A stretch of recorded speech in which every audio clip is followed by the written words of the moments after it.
The first chapter relates to the end of the Heath government, when a number of interesting things were happening. Heath had done his U-turn back towards the policies of the post-war consensus. There'd been this huge increase in the oil prices, which has obviously given the miners great bargaining power. He went for a statutory pay policy, came into conflict with the miners, introduced a 3-day week that wasn't necessary, took the issue to the country as on the question of who governs Britain. The public, or the electors, then supported Labour, and we just got in on a minority. As many of you will have heard already, Her Majesty the Queen agreed today to my request that Parliament should be dissolved. As a result, there will now be a general election on February the 28th.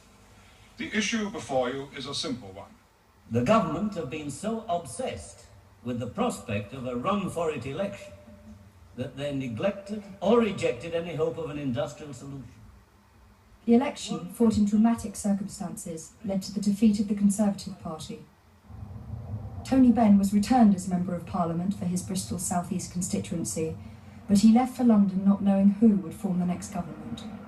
We arrived in London, and there was a message from Wilson, as far as I remember. Nobody was to make a statement over the weekend because we didn't have an overall majority. Heath was trying to get Jeremy Thorpe to form a coalition, and in the end, the Shadow Cabinet met, I think, on the Monday or whatever, and I was sent away with Shirley Williams, of all people, to write a paper as to why we shouldn't have a coalition, because I was absolutely opposed.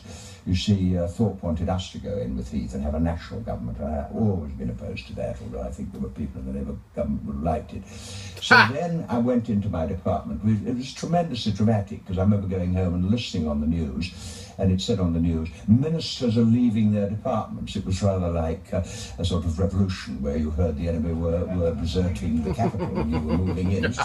And then I had a message after sitting by the telephone, which is one of the most agonising things you can do when you didn't get a job. I was told to go to the Department of Industry, and I rang up my permanent secretary and told him, and he thought it was a very minor job. He thought I'd been downgraded to a sort of Minister of State. I followed Peter Walker, and of course I went into the office, and there were the same private secretaries who had been drafting the angry letters from Peter Walker to me during the 3-day week.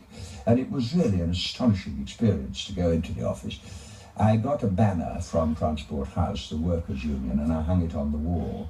And I think a lot of the senior civil servants thought the revolution was right. There was this huge banner which said, "He who would be free must strike the blow." And there was David and Goliath. And I hung it up there, and my permanent secretary came in quivering, almost like somebody surrendering at the end of a war. And then he said to me, "I take it, Minister, you won't be implementing your policy." And I said, "Of course I will be." As Secretary of State for Industry, Tony Benn had the task of implementing Labour's